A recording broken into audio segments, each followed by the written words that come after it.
আজকে আমি বড় মাছের মাথা দিয়া সিমের বিচি রান্না করব। এই তরকারিটা যে মানে একদম চুরচুরি করলে যে মজা, একটু টমেটো ব্যবহার করব। আর আছে এখানে এই যে কাঁচামরিচ, পেঁয়াজ আর আদা বাটা, এটা দিয়ে আমি একটা খুব মজার সিম আর বড় মাছের মাথার ঘন্ট করব।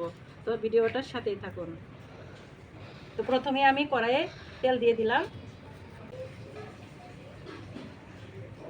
একটু বেশি পরিমাণে তেল লাগে।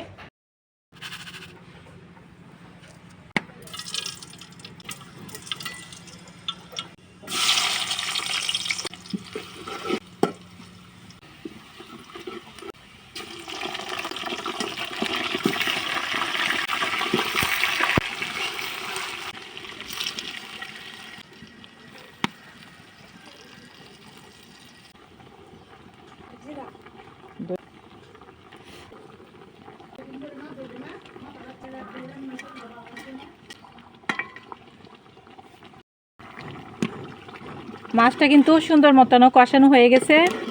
এই যে দেখেন সুন্দরভাবে কষানো হয়ে গেছে। এই বড় কাঁটাগুলো আমি উঠায় নিব। এই যে এখন আমি সিমের বিচিগুলো দিয়ে দিব, একটু নেড়ে চেড়ে মিশাইয়া দিই।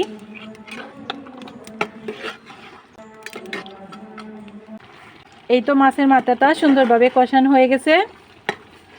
এখন আমি একটা মশলা দিয়ে দিব, বেটে রাখা মশলাটা দিয়ে দিব। এখানে আছে কাঁচামরিচ বাটা, পেঁয়াজ বাটা আর হচ্ছে আদা বাটা।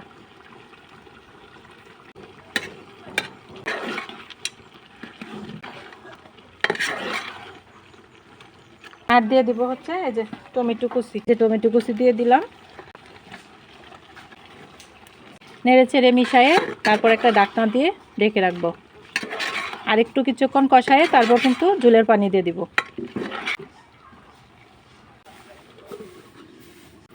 এই যে দেখেন কষানো হয়ে গেছে। এবার আমি ঝোলের পানি দিব কিছুক্ষণ নাড়াচাড়া দিয়া তারপরে। আর মাথাটা কিন্তু আমি পুরাপুরি ভাঙি নাই, কিছুটা গোটা গোটা আছে। খাওয়ার সময় কিন্তু ভেঙে ভেঙে খেলে ভালোই লাগবো।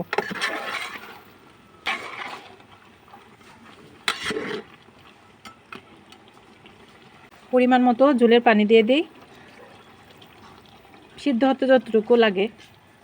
যেহেতু এটা আমি চচ্চড়ি করব তাই বেশি একটা ঝোল লাগতো না, মানে পরিমাণ মতো দিয়ে দিলাম। ব্যাস, এবার আমি ঢেকে দিয়ে 7-8 মিনিট রান্না করে নিব।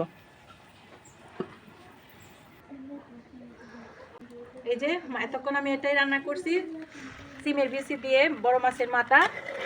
এই যে ভেঙে রান্না করছি চচ্চড়ি। এখন আমি কিন্তু ভাজা জিরার গুঁড়া দিয়ে দিব। লাস্টে একটু ভাজা জিরার গুঁড়া ছিটিয়ে দিলে কিন্তু ফ্লেভারটা সুন্দর আসে। যে ভাজা জিরার গুঁড়া দিয়ে দিলাম,